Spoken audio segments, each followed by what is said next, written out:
ओम शांति। आप सभी को दशहरा फेस्टिवल की बहुत शुभकामनाएं। दशहरा या दशहरा ये फेस्टिवल हर साल हमारे बीच आता है। अभी अभी हमने नवरात्रि मनाए, शक्ति पूजन किया, और स्पिरिचुअल लैंग्वेज में अगर हम कहें तो शक्ति पूजन या नवरात्रि मनाना माना अपने भीतर की डिविनिटी को, अपने भीतर की शक्तियों को दोबारा से अवेकन करना, दोबारा से उनको जगाना, एक सात्विक एनवायरनमेंट में रहना, ताकि हम उस डिविनिटी को और उस अवेयरनेस को और अपनी ओरिजिनल अस्तित्व को, अपनी ओरिजिनल शक्तियों को हम दोबारा पहचान पाएँ। तो ये 9 दिन हमने शक्ति पूजन किया और सात्विकता को भी धारण किया। और जैसे ही हमारा शक्ति पूजन ख़त्म होता है, समाप्त होता है ये फेस्टिवल, उसके बाद दशहरा आ जाता है। और दशहरा का जो सिग्निफिकेंस है वो है बुराई के ऊपर अच्छाई की जीत। 2 कैरेक्टर्स हमारे सामने दिए गए, रावण और उसके बाद राम। रावण के 10 सिर दिखाए गए उसकी पावर्स को दिखाने के लिए, उसकी शक्ति को दिखाने के लिए। बुराई कितने मल्टीपल वेज में हमारे सामने आ सकती है उसको दिखाने के लिए। और उससे ठीक पहले शक्ति पूजन दिखाया। तो इसका आध्यात्मिक रहस्य क्या है कि सबसे पहले जब हम आत्माएं जो कि इस दुनिया के अंदर बहुत सारी चीज़ों में उलझी हुई होती हैं, हमारे पर्सनल मैटर्स, हमारे घर के रिश्तों से संबंधित, हमारे अपनी आदतों से संबंधित, एडिक्शन से संबंधित बहुत सारी चीज़ें, दुख दर्द परेशानी, इन सब से जब हम जूझ रहे होते हैं, बीच में एक स्लॉट, एक फेस्टिवल क्या दे दिया? नवरात्रि। जब हम अपने आप को आइडेंटिफाई करते हैं, जब हम सात्विकता को धारण करते हैं, जब हम अपने डिविनिटी का आह्वान करते हैं, शक्तियों को पहचानते हैं, दैट हु एम आई। और उसके ठीक बाद दशहरा, यानी कि जो भी मल्टीपल वेज से हमारे अंदर जो बुराइयां हैं उनके ऊपर हमें विजय प्राप्त करनी है, उनके ऊपर विजय प्राप्त करनी है। लेकिन जैसे ही बुराई के बारे में बात आती है, क्योंकि वी ऑल नो कि बहुत सारी चीज़ें, बहुत सारी हमारे अंदर बुराइयां हैं, और अगर हमें कोई बोलता है कि आप इस बुराई को छोड़ दो, या अगर हम खुद ये संकल्प लेते हैं that I want to leave this habit, leave this addiction, और हमें पता है कि this is not a good habit, ये मेरे लिए अच्छी नहीं है, और मेरे अंदर ये बुराई है, मेरे अंदर ये नेगेटिव चीज़ है, मुझे छोड़नी है। स्टिल ये डिसीजन लेने के बाद भी we are not in the position to take that decision कि अच्छा ठीक है अभी प्रैक्टिकली छोड़ते हैं, because we feel a very different kind of dependency on that addiction. हमें लगता है कि ये एडिक्शन अगर नहीं है मेरे जीवन में, सो कुछ हॉलोनेस है, कुछ खालीपन है, शायद मैं अपनी लाइफ को वैसे इंजॉय नहीं, मतलब इतना जैसे ड्रग्स के ऊपर एडिक्शन होता है तो आपको लगता है कि ड्रग्स से आपको वो इंटॉक्सिकेशन, वो नशा, वो थोड़ी देर का सुकून मिल रहा है, even though you know that drugs जो है वो हार्मफुल है, but still you are taking it because for a momentarily, temporary आपको उससे रिलीफ मिलता है। Similarly when it comes to evil things, या जो एडिक्शंस की बात आती है, हमारी बुराइयों की या नेगेटिव सोच की बात आती है, तो हमें पता है ये मेरे लिए इन द लॉन्ग रन ठीक नहीं है।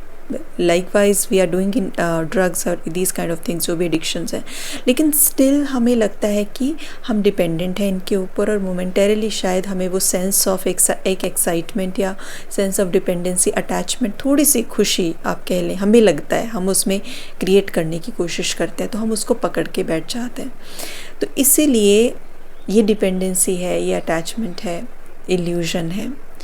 तो जो अच्छाई की जो जीत है इस बुराई के ऊपर, वो तभी होगी जब हमें डीप रियलाइजेशन होगी कि देयर इज़ समथिंग रॉन्ग, कुछ गलत है, कुछ गड़बड़ है। और फिर दूसरा स्टेप कि व्हेन वी आर विलिंग, और जब हमारे अंदर वो शक्ति है उसको दूर करने की, जब हमारे पास शक्ति है कि now practically we are not going to do it, हमें वो पुराने तरीक़ों से नहीं चलना है। ये 2 चीज़ें बहुत ज़रूरी हैं। The very first one is realisation कि ये इविल चीज़ मेरे अंदर है, ये बुराई मेरे अंदर है, and the second thing is कि मैं उस बुराई को दूर करने के लिए I am always ready to do that. तो इसलिए ये जो हम देखते हैं कि रावण के 10 शीश दिखाए गए हैं। तो रावण माना एक इविल एंटिटी को दिखाया, एक बुराई को दिखाया एज अ होल, और उसके जो 10 शीश हैं जैसे काम, क्रोध, लोभ, मोह, अहंकार, है ना, जेलेसी, हेट्रेड, लेजीनेस हो गया, फिर डिसऑनेस्टी हो गया, इल्यूजन, माया जिसको हम बोलते हैं। तो इल्यूजन माना कि धोखा हो जाना, that my happiness is in this particular thing, but वो वहाँ नहीं है। वहाँ पे जब हम चीज़ों के एडिक्शन में चले जाते हैं, थोड़े समय के बाद पता लगता है कि मेरी खुशी तो ये थी ही नहीं, मैं तो ट्रैप ही हो गई, मैं तो एक जाल में फंस गई। तो इल्यूजन माना लगता ये है कि मेरी खुशी इस चीज़ में है, बट ओरिजिनली वो सिर्फ टेम्परेरी तौर पे है, परमानेंटली ये हमें हार्म करेगी, डैमेज करेगी। तो इसलिए ये जो 10 शीश हैं, lust, anger, greed, attachment, ego, jealousy, hatred, laziness, dishonesty and illusion, माया, उनको रावण द्वारा दिखाया गया, रिप्रेजेंट करवाया गया। और अगर हम देखें तो हमारे जीवन में ये चल ही रहा है, ये इनमें से कोई ना कोई बुराई चल ही रही है। लेकिन ऐसे बोला गया था कि जब रावण को, यानी कि नाभि में जब उसको मारा गया था, मतलब अलग अलग शीश पे नहीं मारा गया था, नाभि में एक सेंटर पॉइंट पे, फोकस्ड पॉइंट पे मारा गया था, तब कहा गया कि वो मरा था या उसकी डेथ हुई थी। और इसके लिए ये भी माना जाता है कि रावण बहुत पावरफुल था, उसके लिए आइडेंटिफाई नहीं किया जा सकता था कि कहाँ पे उसको कैसे उसको मारा जाए। तो एक बड़ी टेक्निक के साथ और बड़ा दिमाग लगा के और बहुत ही, जिसे कहते हैं, मेहनत करके ये चीज़ को जाना गया और उसके बाद उसको ऐसे मारा गया। तो सिमिलरली जो हमारे अंदर ये सारी बुराइयां हैं, काम, क्रोध, लोभ, अहंकार, जो भी हमने 10 डिस्कस किया, या इससे भी और भी तो बहुत है, इरिटेशन है, बॉसीनेस है, आ जाती है। तो इस तरीके की जो भी चीज़ें हैं, तो बेसिकली इनका आध्यात्मिक रहस्य ये है कि इनके ऊपर एक एक करके वर्क करेंगे ना, तो ये नेवर एंडिंग प्रोसेस है, ये नहीं ख़त्म होगा। लेकिन इन सबका रूट एक ही है, कॉन्शियसनेस, हमारी चेतना, हमारा belief that who am I. The moment हमें ये समझ में आता है that I am not this body, but I am an energy who is running this body, I am a soul, चेतना कह लें, लाइफ कह लें, लाइफ फोर्स कह लें, एनर्जी कह लें, ऊर्जा कह लें, तो जब मैं आत्मा इस शरीर को चलाती हूँ, ये शरीर अलग, मैं आत्मा अलग, जब ये अवेयरनेस हमें रहती है, तो हम इसको बोलते हैं सोल कॉन्शियसनेस। कॉन्शियसनेस तो है, but we are totally conscious that I am a soul running this body, मैं आत्मा और ये मेरा शरीर। और दूसरी कॉन्शियसनेस है आई एम द बॉडी, और आत्मा जो है we are aware of it, but we are not aware that I am a soul, I am energy. तो हमें लगता है मैं शरीर हूँ।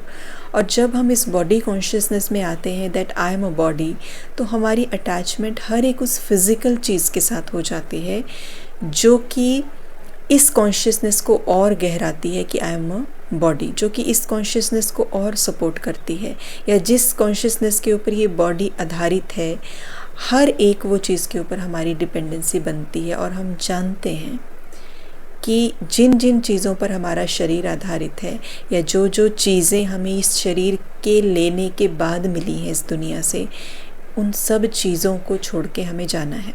वो सब चीज़ें टेम्परेरी हैं। तो अगर हम खुद को शरीर समझते हैं, तो हमारी डिपेंडेंसी उन चीज़ों पे बन जाती है, और वो चीज़ें टेम्परेरी हैं, तो हमारा जो खुश रहने का मार्जिन है वो भी टेम्परेरी हो जाता है। तो इसीलिए सोल कॉन्शियसनेस की स्थिति माना अपनी divinity, I am a soul, peaceful, loveful, blissful, pure, knowledgeful, मैं आत्मा शांत स्वरूप हूँ, मैं आत्मा आनंद स्वरूप हूँ, मैं डिवाइन हूँ, मैं पोलाइट हूँ, मैं अंडरस्टैंडिंग हूँ, मेरा हर एक वाक्य महावाक्य है, मधुर है। तो ये जो हम रावण के 10 शीश की बात कर रहे हैं, इसके बिल्कुल ही अपोजिट ये गुण हैं। हमने जैसे काम, क्रोध, लोभ, मोह, अहंकार ये डिस्कस किए, सारे ही अवगुण। तो जो आत्मिक स्थिति है उसमें सारे ही गुण हैं, सुख, शांति, शक्ति, प्रेम, पवित्रता, ज्ञान, आनंद, मधुरता, ह्यूमिलिटी, हम्बलनेस, नम्रता। धैर्यता, तो ये सारे अपोजिट गुण हैं। लेकिन जैसे हमने कहा कि रावण की नाभि पे मारा गया, उस बुराई को मारने के लिए एक रूट, एक फोकस्ड पॉइंट जो था उसका, उस पे मारा गया तो वो ख़त्म हुआ, 10 के 10 शीश ख़त्म हो गए। तो माना कि इन सब शीशों के ऊपर या इन सब अवगुणों के ऊपर डिफरेंटली हमें वर्क करने की ज़रूरत नहीं है, लेकिन only the centre point, the focused point should be I am a soul, मैं डिवाइन आत्मा हूँ, मैं डिवाइन एनर्जी हूँ, I am using this body. और इस शरीर को फिर जो भी मिलता है, I am here to use all those things, but I am not going to attach my identity with all those things. हम यहाँ आए हैं, इस शरीर को धारण किया है, इस शरीर को मीडियम बनाया है, हर एक उस चीज़ को एक्सपीरियंस करने के लिए जो हमें इस दुनिया में मिलती है। लेकिन अगर हम ये कहें कि मेरा अस्तित्व ही इस दुनिया की चीज़ों से है और मैं शरीर हूँ और मुझे यहाँ I am here to basically live forever, तो हमारा नेचर एक अलग लेवल पे चला जाता है, हमारी अटैचमेंट डिपेंडेंसीज अलग लेवल पे हो जाती हैं। इसीलिए the root thing is, the focused point is you are a soul. And the moment हम आत्माओं को ये समझ में आता है that I am a soul and not this body, तो वो सारी डिपेंडेंसीज लूज़ होने लगती हैं। बहुत अच्छे से हम चीज़ों को इंजॉय कर पाते हैं, क्योंकि होल्डिंग वाला नेचर नहीं बनता फिर। हम टेम्परेरी चीज़ों के साथ वो उनको होल्ड करके नहीं रखते हैं। तो इसीलिए फिर वो जितनी भी अंदर की कमज़ोरियाँ हैं, जितने भी एविल चीज़ें हैं, वो सारी की सारी धीरे धीरे निकलती जाती हैं, धीरे धीरे ख़त्म होती जाती हैं। तो इसीलिए वो जो एक आध्यात्मिक रहस्य है कि कैसे रावण को मारा गया, तो उसका मीनिंग ये है। और जैसे राम हम कह रहे हैं अच्छाई का प्रतीक, तो ये सारी चीज़ें जो हम धारण करते हैं, या जब सोल कॉन्शियसनेस की स्थिति का हम बात कर रहे हैं, या जो ज्ञान की बात कर रहे हैं हम, कि ज्ञान के मिलने के बाद हम वो स्थिति बना पाते हैं, वो पैरामीटर सेट कर पाते हैं कि ये चीज़ अच्छी है, ये चीज़ बुरी है, मुझे इसके ऊपर विजय प्राप्त करनी। तो ये सारी चीज़ें कैसे होती हैं? अकेली आत्मा इस चीज़ को नहीं कर सकती है, उसको साथ चाहिए उस डिविनिटी का। इसलिए अच्छाई को राम कहा गया, भगवान कहा गया। तो परमात्मा का, उस डिवाइन पावर का, उस सोर्स का जो शांति का सागर है, प्यार का सागर है, उस पावरफुल एंटिटी का हमें साथ चाहिए, उससे कनेक्शन चाहिए। तभी हम अपनी बुराइयों को जीत पाएंगे, तभी हम अपनी लाइफ हैप्पीली लीड कर पाएंगे। एंड हम देखेंगे कितना सुंदर एक अलाइनमेंट है इन फेस्टिवल्स का, कि पहले हमने शक्ति को अवेकन किया अपने अंदर की, जिसको नवरात्रि कहा गया, या देवी पूजन, शक्ति पूजन कहा गया। फिर हमने अपने अंदर की बुराइयों को मारा, जिसे हमने कहा दशहरा। और बुराइयों को मारने के बाद now the upcoming festival is Diwali, Deepawali, जिसमें हम सेलिब्रेट करेंगे अपनी डिविनिटी को। तो कितना सुंदर ये रहस्य है आध्यात्मिक। तो आज हमें किसी भी तरीके की डिसहार्टनिंग फीलिंग नहीं लानी है, अपने अंदर किसी भी तरीके का एक फेलियर वाला भाव नहीं लाना है। बहुत अच्छे से आज हमें इंटरनलाइज करना है हमारी वीकनेसेस क्या हैं, एक संकल्प लेना है परमात्मा से, उस डिवाइन शक्ति से कनेक्ट होने का, अपने आप को टाइम देने का, आधा 1 घंटा हम ज्ञान के लिए, अपनी पर्सनल ग्रोथ के लिए रखें, सो दैट हम उन चीज़ों को इंटरनलाइज करके, उन चीज़ों को इम्बाइब करके अपनी कमज़ोरियों के ऊपर प्रैक्टिकली विन करें। इट्स नॉट लाइक कि हाँ मेरे अंदर कमज़ोरियाँ हैं, आई नो कि मेरी कमज़ोरियाँ हैं और मुझे उनके ऊपर जीत प्राप्त करनी है तो जीत हो गई, नहीं। इसके लिए हमें काम करना पड़ेगा, we need to put efforts, है ना। हम ये तो नहीं कहते मेरे घर में ये चीज़ अच्छी नहीं है तो हाँ अच्छी नहीं है तो चली जाएगी, नो, दैट्स अ ऑब्जर्वेशन कि अच्छी नहीं है। उसके लिए हमें जब तक मैं कुछ करूँगी नहीं तब तक वो नहीं जाएगी ना।